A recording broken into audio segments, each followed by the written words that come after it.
Many years ago, I started off poor. I started off broke. I started off pretty stupid.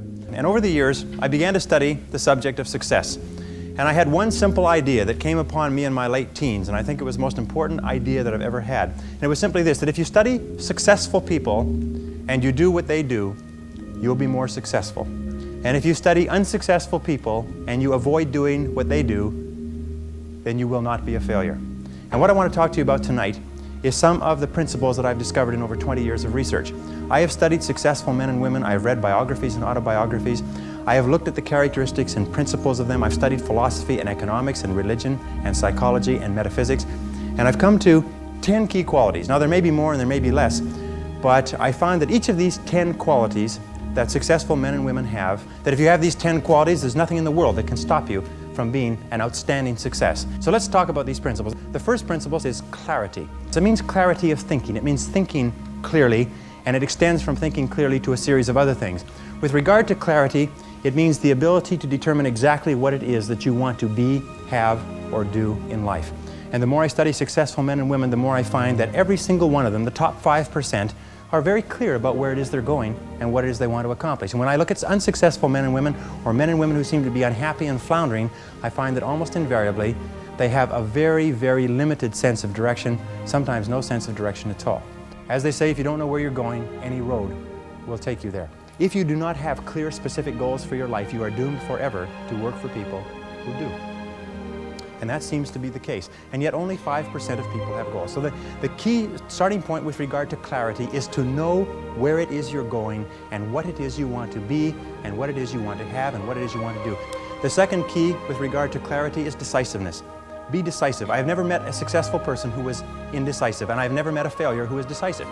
Be decisive. Develop the characteristic and quality of decisiveness. We know that the reason why we are indecisive is because we're afraid of making a mistake. But the terrible thing is that the way that we think becomes a habit, and the habit of indecisiveness can condemn us to failure. We can be talented and intelligent and ambitious, but if we cannot make the hard decisions in our life, and if we cannot make decisions readily, then what happens is we always have to work for people who do make decisions readily. Now, the interesting thing about decisions is that about 80% of decisions should be made the first time they come up. And if you make decisions every single time they come up, sooner or later you will develop the habit of decisiveness. You'll be very clear about what it is you want, and it's easy to make decisions if you know what it is you want to accomplish. And the difference between successes and failures is not that successful people make right decisions, it is that successful people make their decisions right. The third point under clarity is to have a vision for yourself and a vision for your life. The key to having a vision is to have a dream. They say in the song, you've got to have a dream if you want to make a dream come true. And you can fulfill your dreams. All the great movers and shakers throughout all of history have been dreamers. They've been people with dreams. They've been people with visions. All leaders have vision. In the book of Solomon it says, where there is no vision, the people perish. And the metaphysical meaning of that is that where people lack vision, they perish inside because they lose the excitement and the thrill of life. If the best way to predict the future is to create it, which means to have a vision, and even though the vision is in the air or the sky, then build a foundation under your dreams.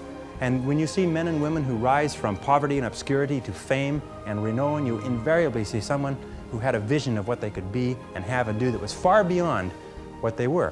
Every one of us has had an experience. At one time when we were small, we had a vision of being grown up and having our own cars. And as we grew older, we had a vision of having our own homes and our own families. The problem is that our goals are set so low that even when we do achieve them, they don't turn us on. They don't fill us with enthusiasm. So dream big dreams. The second letter of the 10 is competence.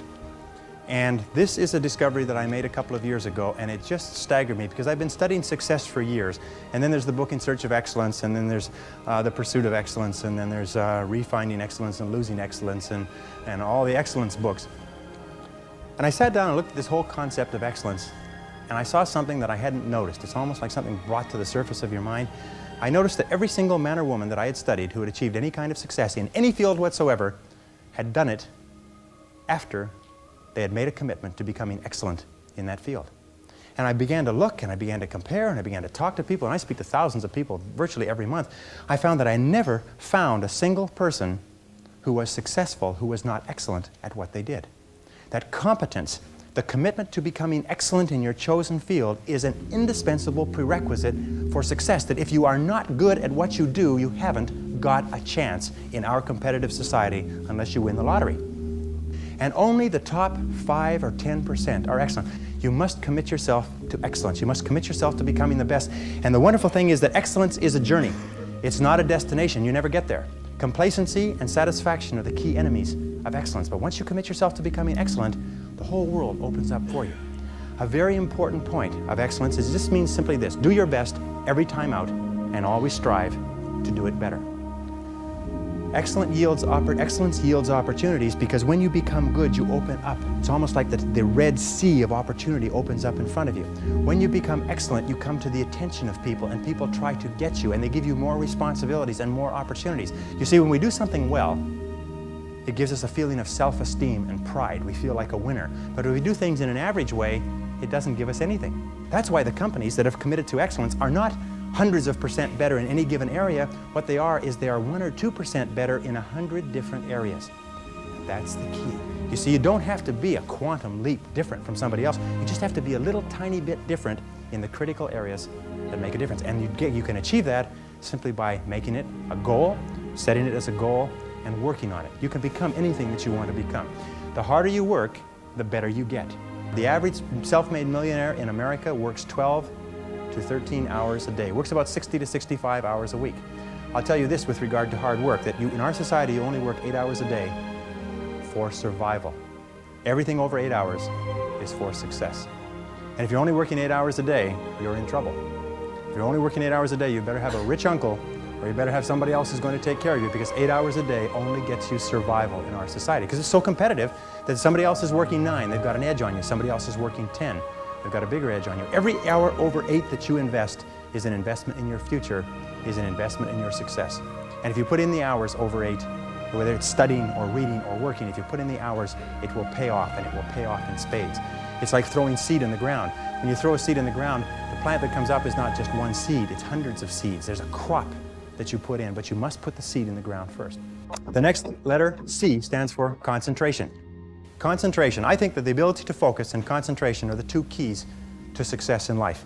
You see, in life, there's never enough time to do everything, but there's always enough time to do the important things. Instead of doing what is fun and easy, which is what most people do, you know what they do? They make a list of everything they have to do, and then they start at the bottom of the list and they work on the irrelevant things. At the end of the day, they haven't got anything done.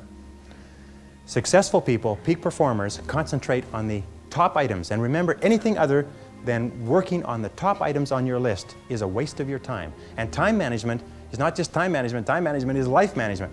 You can do anything you want with your life if you'll manage your time properly. We all have the same 24 hours a day, and the ability to concentrate, to discipline yourself, to use willpower and perseverance, to concentrate on one thing at a time is a quality of all success. Nothing great has ever been accomplished without the ability to concentrate single-mindedly on one thing at a time.